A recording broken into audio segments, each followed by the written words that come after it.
Hi everybody, very welcome to Mentour and yet another video podcast. As always, I hope you're doing absolutely fantastic. Today on the video, guys, we are going to be talking about how to land in really dense fog. Can the aircraft land completely by itself? And how does the procedure look like?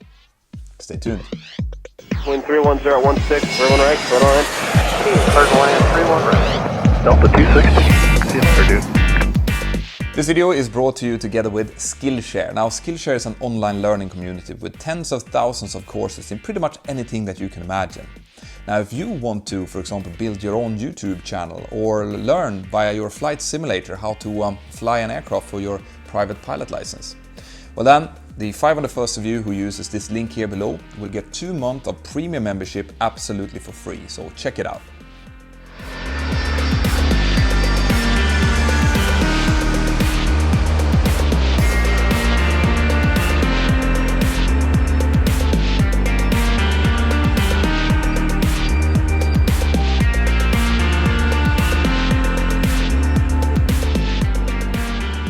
Right guys, so what we're going to be talking about today and what I will be doing is I'm going to explain first of all how an instrument landing system works, just shortly. And then I'm going to talk about what the requirements are and why aircraft are not always just landing automatically if they have the capability to do so. And at the end, I'm also going to go through the entire procedure. Now, if you have the Mentour Aviation app, I would highly recommend that you go in and you get the Cat3 approach collection, okay? Because all of the things that I'll be discussing today, the procedures and how we will fly it, is there. And the collection will cost you about €1, okay? So check it out together with this explanation. So first of all, how an ILS works. Now, in order for us to come in and land in a stabilized and good way, the aircraft needs to be aligned with the runway center line from quite far out, about 10 miles normally.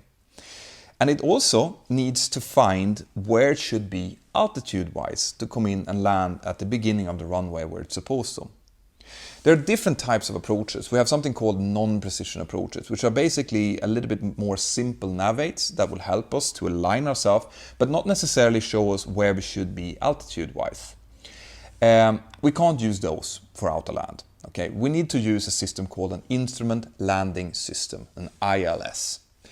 Now, an ILS, if you've been taxiing close to a runway, you might have seen that at the end of the runway, it tends to be these antennas, that are generally orange in color, and that's the localizer antenna. Those are the antennas that shows us where we are in correlation with the center line. Okay. And very quickly, the way that they work is that they send out 2 lobes of radio signals. They have different frequencies. And our instrument landing system receiver on board will interpret those signals to find a sweet spot. So where those 2 different ILS signals interact in a specific way, the ILS receiver knows that, okay, I'm now on the center line. If we turn a little bit out to the right, well then one of the frequencies will be, shining through more, and then the system knows that, oh, I'm a little bit more to the left, I need to go to the right, and the same on the other side. So it uses these differences in frequencies to align ourselves bang on the middle of the center line. Now, very close to the touchdown zone, generally very close to where the poppies are originated. And if you don't know what poppies is, I have a video for that as well. Well, there is a glide slope antenna, and it works exactly the same. It sends out 2 lobes with different frequencies, and together, all of these 4 lobes will give a perfect sweet spot where our system will know exactly that, right? We're both on the glide slope, we're correct in altitude, and we're correct horizontally as well. Now, this system can be used to autoland the aircraft, providing that the aircraft have all of the systems needed to do so. Not all aircraft can autoland. You have to, the aircraft has to be specifically built for it and certified for it. All right. Now, in terms of what the airport needs in order to be autoland approved or category 2 or category 3 approved, is that it needs quite a lot of stuff actually. First of all, what we call the sensitive area, which is the area close to the antennas where they're sending out the signals, it needs to be completely free. It cannot be any kind of obstacle in front that might interfere with the signal. So when the airports certify themselves as Cat3, and not all, quite few airports actually are Cat3 approved, they need to make sure that everything is completely flattened out. So that might mean actually like taking away buildings and flattening out the ground around. And also, and this is crucial to understand, we cannot have aircraft taxiing into the critical area when the airport is in low visibility procedures using the Cat3. So this means that during normal operations, we use a minima that's called a Cat1 minima that will bring the aircraft down to about 200 feet above ground. And in that case, there is the requirements in the critical area of the antennas not that big of a deal. It's still there, but it's not too, we don't have to be too careful with it, okay? When we start to go into low visibility procedures, fog, Cat2 or Cat3 approaches, then the aircraft that are taxiing out for takeoff, for example, they cannot go as close to the runway as they would normally. They have to stop earlier in order to make sure that the area is completely clear. So this means that when these procedures are enforced, there's less movements on the apron. People are going to have to wait to taxi out more. All right, so that's one thing. On top of that, you will have technical requirements on the system as well. You have to have backup generators, for example, that have a minimum switchover time. So if there would be a power cut on the airport, these backup generators need to be able to switch on within a really, really short time frame. And there are other requirements to the calibration of the systems as well. So it's quite a lot of upgrades that needs to be done for an airport or a runway to be Cat3 approved. Now, on top of that, the same problem exists with aircraft that are landing, because an aircraft that's coming in and doing an auto land will be inside of the critical system. So that, or a critical area. So that means that the aircraft that's coming in to land behind that aircraft needs to have more separation. As in, we cannot come in and be separated with the same minimal distance as we would normally. We have to wait more. And this will, of course, build up the holding patterns around the airport. So when you have fog and we're using Cat3 approaches, there will be much less aircraft landing per hour. And this is not efficient, okay? And this is why the airports only use Cat2 or Cat3 approaches if it's really necessary to do so, okay? I hope that makes sense.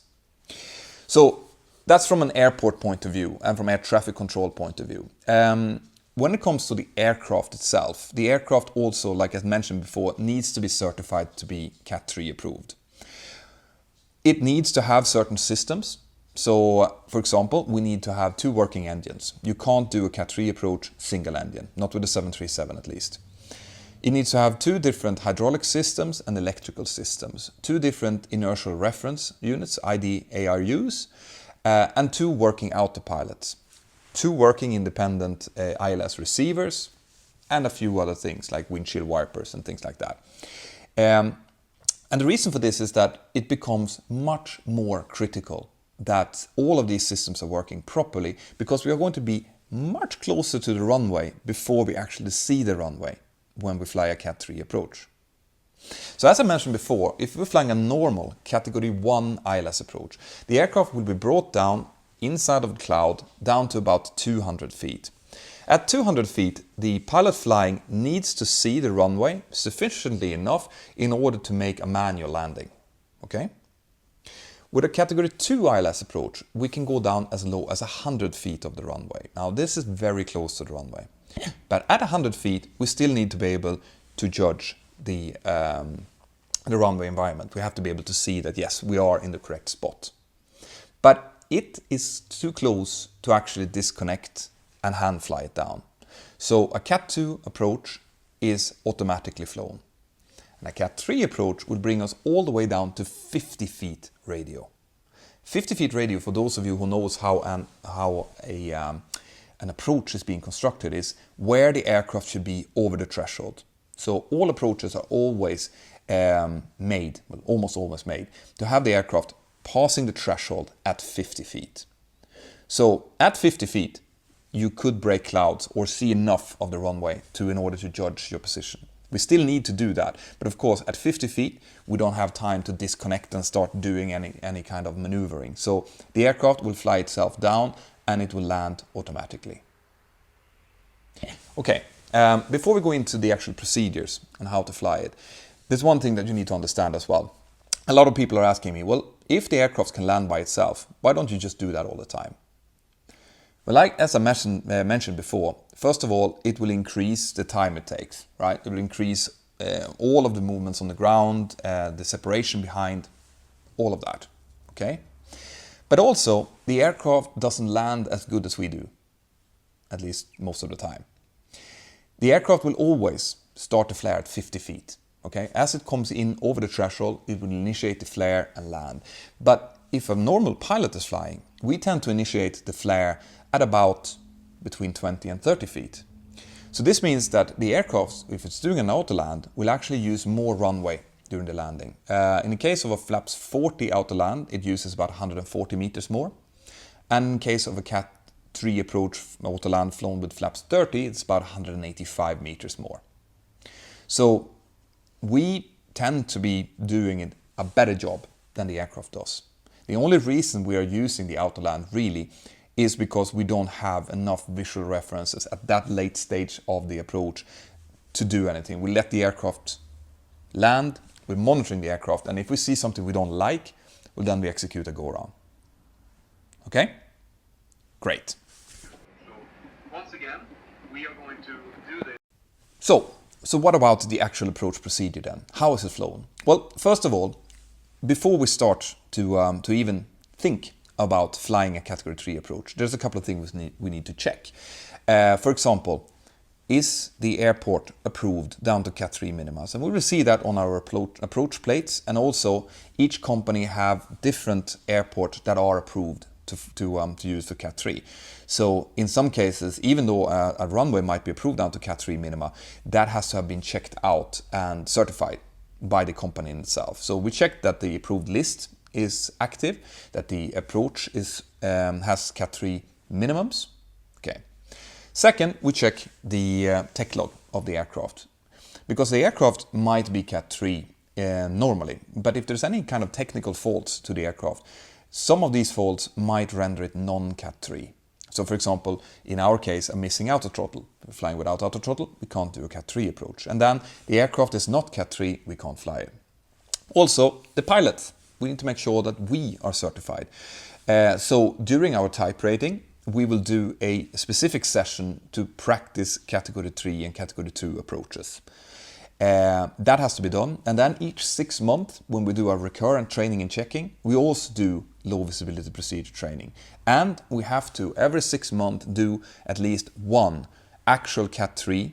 It doesn't have to be Cat 3 weather, but we have to do the full Cat 3 procedure in order to be certified. That can also be done in the sim if for whatever reason it hasn't been done.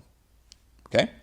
So the way that we check this is that we take up the quick reference handbook, the QRH, and inside there's a checklist. And we go through that checklist first of all. That checklist will check all of these things. It will also state that the first officer is going to be pilot flying for the approach.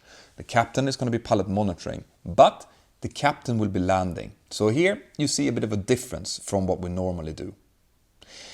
It will go through some limitations. So for example, there can't be any reports of a wind shear, obviously, because the aircraft is not certified to land through a wind shear.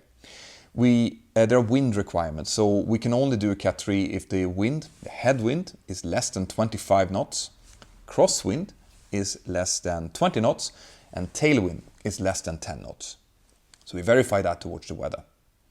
Low visibility procedures needs to be enforced. We know that from listening to the automatic weather information, the ATIS, and the aircraft, all of these things have to be together and approved.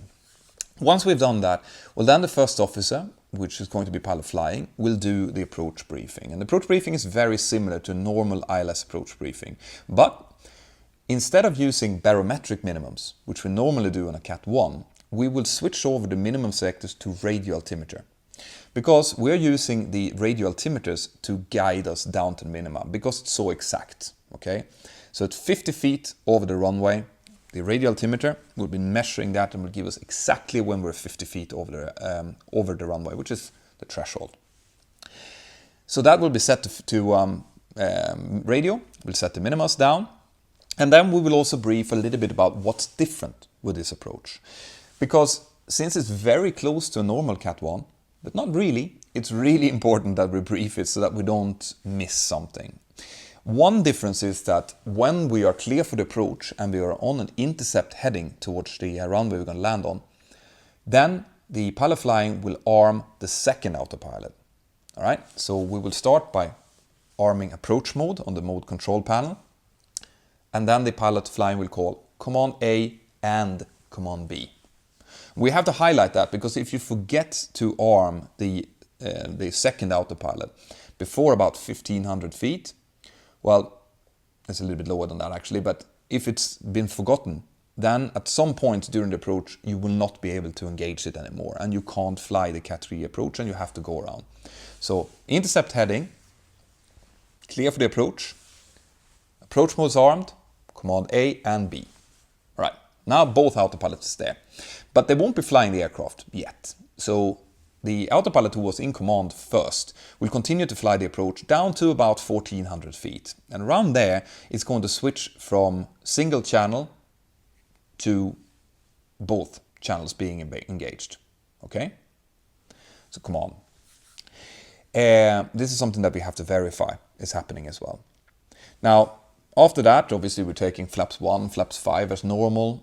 We will configure the aircraft a little bit earlier for landing flaps. So at 5 nautical miles approximately from the airport, we take the gear down, flaps 15, complete the landing checklist down to flaps, and then proceed down to normally flaps 40.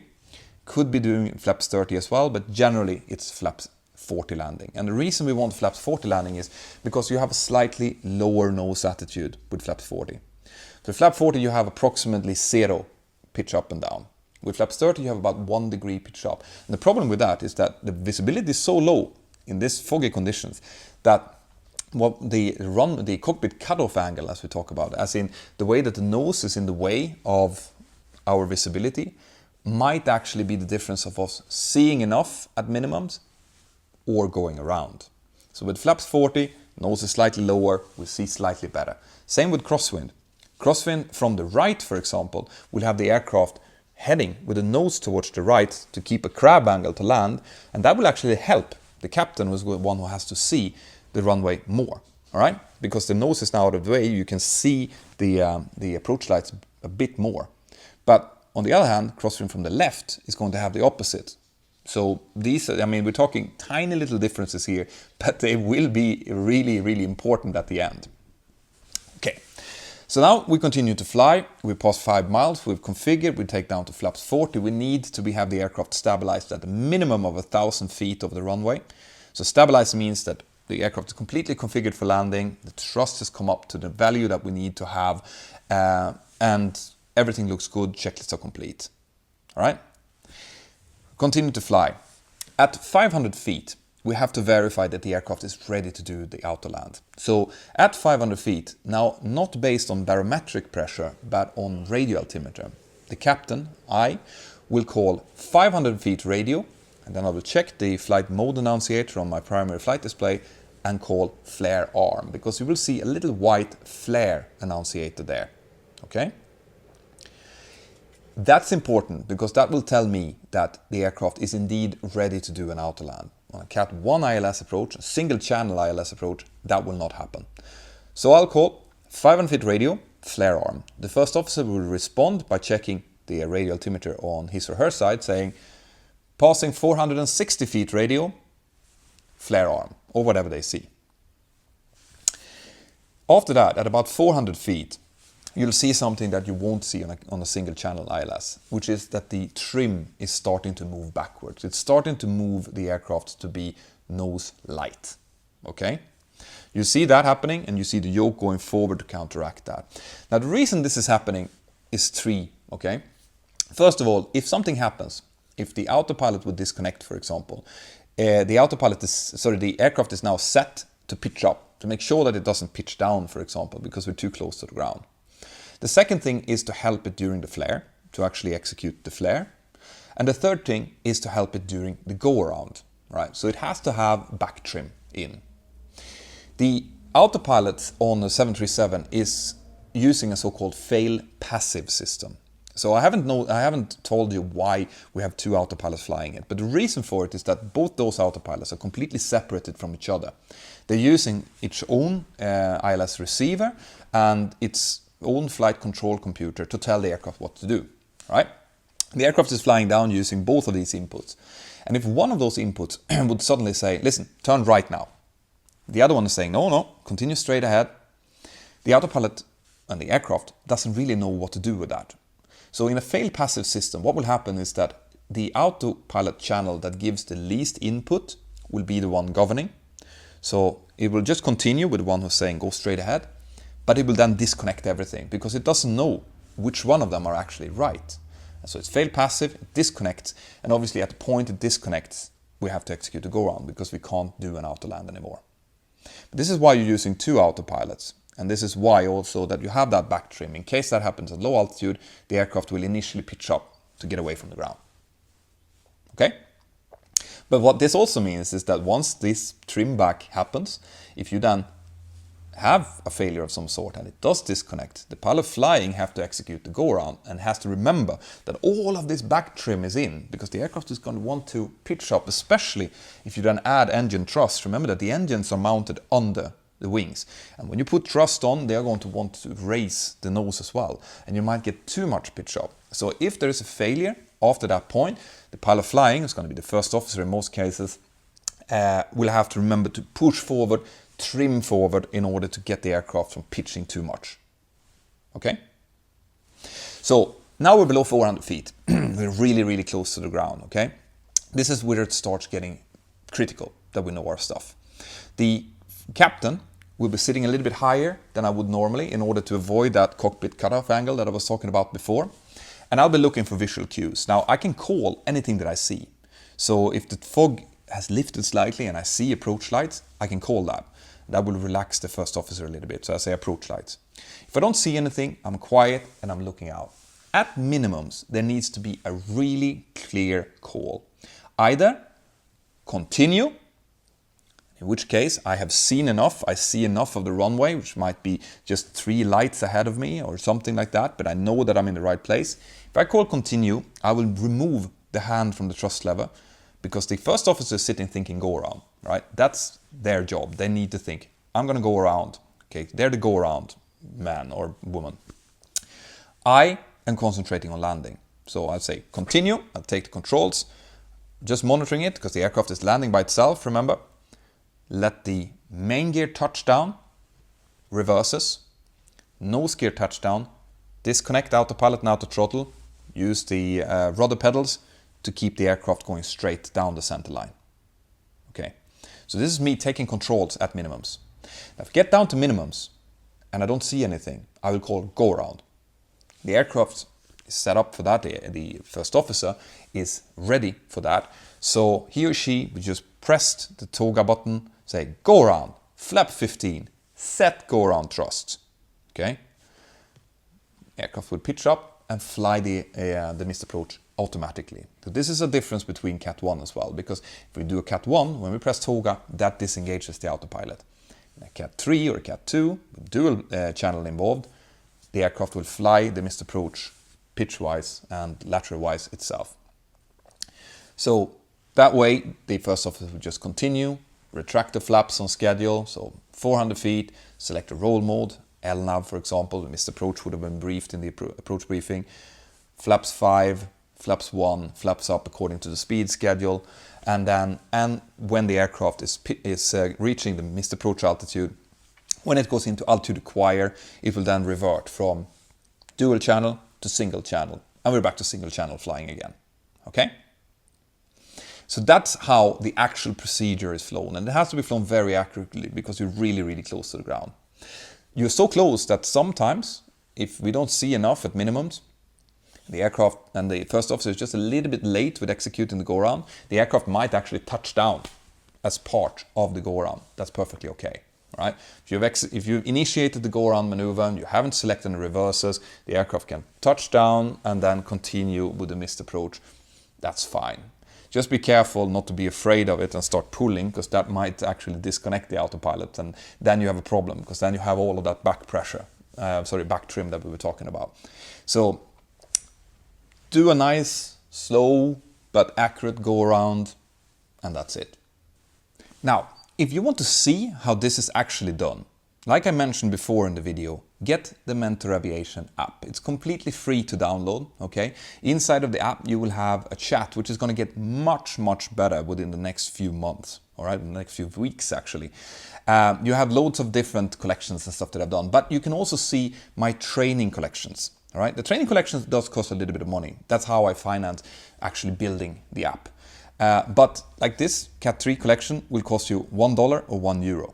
Okay, if you want to see all of the collections, then inside there is a all-in-one collection. It's about 2 hours of instruction on how to set up the aircraft, how to do a rejected takeoff and evacuation, how to fly Cat3 approaches, TCAS approaches, or TCAS maneuvers, all kinds of stuff. That will cost you about $10 or so. Or if I have a special sale, which I do now and then, it might go down to $5. All right.